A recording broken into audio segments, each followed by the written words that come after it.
Kati lo zok mal somna kalhen chu thei nan pathian hne na chakna kadila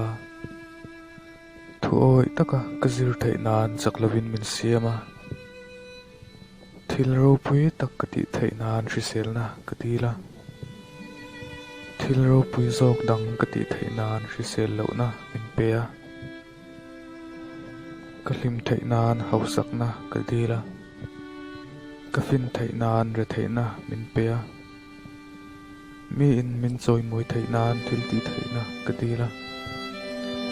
pathian kamamo sia ka hriat thei nan chaklo na min pea nun ka chen nom thei nan engkim kadila engkim hi nom kati thei nan nun na min pea kadila ngeng ma mulovin ka be sayang ka mu veka ka soi cho lo kadil na chu chanin na oma mihring zinga hian mal sumna tong saber ka van em